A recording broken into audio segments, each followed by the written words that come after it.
Hello friends, I am Anvesha and I welcome all of you to this channel Aspiring Banker Anvesha. Well, today's video is something different. In today's video, I am going to discuss with you how you can get a job in a product-based IT company or an IT-based startup. So for discussing this, today we have Abhishek with us who is going to share his experience with all of us. So let me introduce Abhishek with you. Abhishek has done his MTech from IIT Bombay and at present he is a senior software developer at Salesforce, which is an US based CRM cloud company.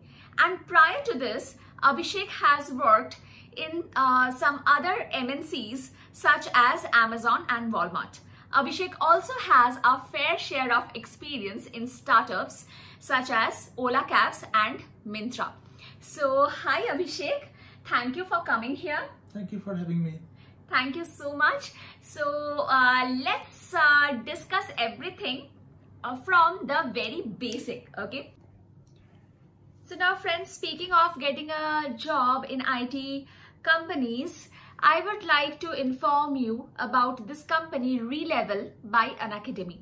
Now Relevel is going to conduct a tournament on 26th of June. And this tournament is for 3 positions. One is business development, another is front-end developer, another is back-end developer. Now you don't need a specific qualification for taking this tournament. You just need to be a graduate with the proper skill set. That is, you should be for front-end developer and for back-end developer you should have the proper skill set, and for business development you should have proper communication skills and some sales knowledge. Okay, so this tournament will help you to land a job directly, and Relevel has partnered with some awesome companies like Razorpay and Upgrad and many others, and these companies are ready to pay you up to 15 lakhs per annum. So I have already created a video on Relevel. I will post the link in the description box. Please go to that video to check out the details. Now, one more thing. Now, these tournaments will have 2 rounds. That is, one prelims round and another mains round. And in the prelims round, you will have aptitude, general aptitude question and also technical aptitude, and in the mains round there will be interviews which will last for 45 minutes. Okay, so according to your score, according to your performance, you will get a job. So the link is given in the description box. Go to the link, click the link and register yourself for the tournament. The closing date for the registration is 22nd of June. The cost of registration is 1,999 rupees, but if you apply the coupon code ABA10, you get a 10% discount on the registration cost. And one more thing is there. That is, if you are successful in securing a job through Relevel, this registration cost will be reimbursed. Yes, it will be reimbursed, right?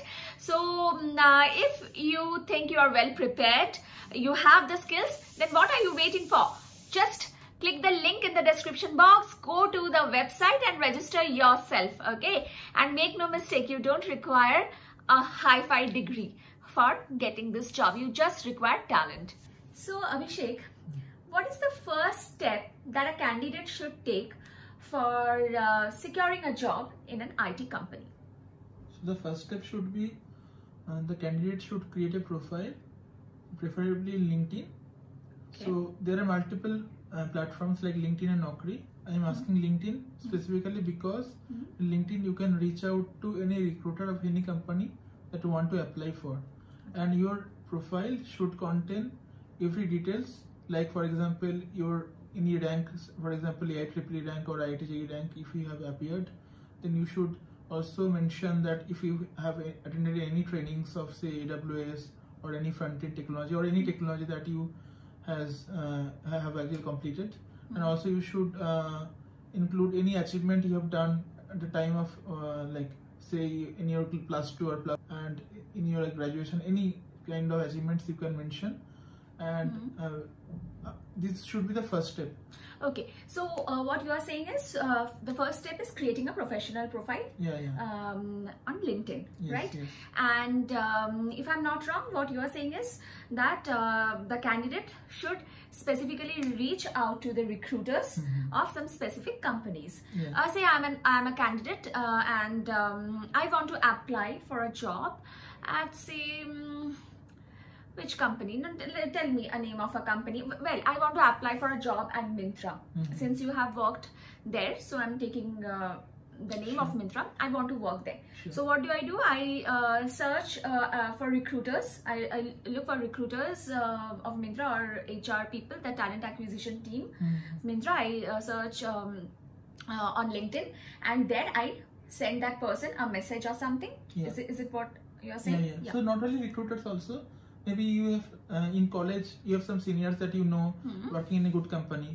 Then you can basically reach out to all of them actually. So I would ask that send mails and send applications to as many people as you know or as you want, because I am telling from my past experience that if you reach out to say thousands of people, probably 10 or 5% of them will reach out to you, because in current situation the market is not very good.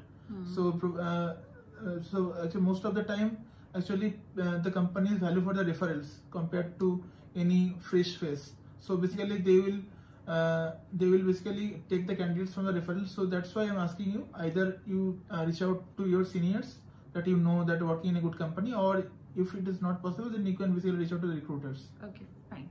So this is the first step: create a professional profile on LinkedIn. Also you can create a profile apart from LinkedIn. What is the harm in creating another profile in Naukri, right? So this is the first step. And do you suggest them visiting the career page of the different companies? Sure. So I would suggest them, but actually from my past experience, many companies don't update their career pages frequently actually. So you may upload your resume there, but you should not hope that you will get a call from there actually. Coming to this, now since you said that you may upload your resume, so the person should also, apart from creating a LinkedIn profile, the person should also have a good resume made, right? Fine. So this is the first step. So the first step is creating a professional profile on LinkedIn and Naukri. Okay. So what is the second most important step for getting a job in an IT company? Sure. So you should be well versed with DS and Algo, because you have to, in every company, in every interview round, you have to go through these kind of questions on DS and Algo. And for preparing in DS and Algo, you should basically, I would suggest that you can go through these two sites. One is Geeks for Geeks and another is LeetCode. But LeetCode, there are different levels of problems are there: easy, medium and hard. So you basically can go through only the easy and medium problems. So if you just can practice all this, then you should be basically able to clear any interview on any company. I would rather say 99% of the companies you would be able to clear. Okay, great, fine. That a candidate should do. Okay. The next question that I have is, when we talk about IT companies, two things come to our mind: either a back-end engineer or a front-end engineer, right? So let's start with front-end developer. If someone wants to be a front-end developer, so what are the skills that the person should acquire? Sure. So before starting, I would like to say that front-end is very booming, and there are a lot of demands for front-end developers in many companies actually. So in any average team in any company, you would find like almost front-end to back-end ratio is 1:5. So almost, I would say that most of the time people struggles to find a good front-end developer. You should be very well versed with HTML, CSS and JavaScript, because they are the actually pillars of the front-end technologies. And after that, you should be I would not say well versed with, you should basically learn React Redux. So basically in almost every product company, people are developing their front end in React Redux. So if you know these technologies, then you would get a call very easily. Okay. So do you suggest any source from where they can learn these technologies? Sure. So there are various online resources are there from you basically can learn these technologies. So I could say that one is Codecademy, Okay. from where you can basically practice, and yeah. Okay, so when you say Codecademy, okay, I would like to add that even I had learned some basics from Codecademy, and believe me, Codecademy is a site that will teach you like you're a child, okay, and all these things for free. Actually, you can learn for free. So that's the thing. Yeah. So thank you for saying this. And now, if we come to backend developer part, so which technologies should a candidate learn for getting a job as a backend developer? Sure. So for backend developer, I would say from my experience that you should be learning these two programming languages, especially like Java and Golang. Okay. So basically, almost in every company, they are building their web applications and their backend code base either in Java or Golang. So so 5 or 6 years back, mostly it was purely in Java, but trend is towards Golang actually. So if you know either of these two languages, then I would see it would not be a problem actually. And apart from that, you should have like basic knowledge in Spring Boot, and if you have basic knowledge in AWS, then it would be actually great. Okay. One more thing I would like to add, that you should be also well versed with the database concepts, and you should be practicing writing SQL queries. And regarding the DSL Go, so one thing I forgot to mention, that in DSL Go especially, two things you can basically stress upon, but it should not be initially. After you have enough concepts in DSL Go, you should basically stress on these two topics. One is dynamic programming and another is graph theory. So these two topics are basically good product companies, they basically stress up on this. So Okay. that's all actually. Okay, fine. Okay, so thank you, Abhishek. Anything else you would like to add? Sure. So I would like to also add one thing, that if you are a final year or final year student, or you just burst out of college, then you could apply for internships also.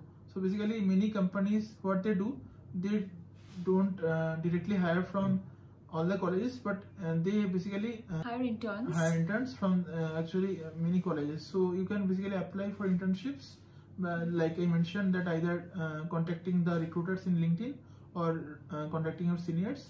So if you get an opportunity for internship, then you have a high chance of actually converting it into a full-time employee over there. So as intern you've already proved there, so they don't have to judge you by anything else. So that's the advantage of being an intern. Okay, thank you so much. Thank you, Abhishek.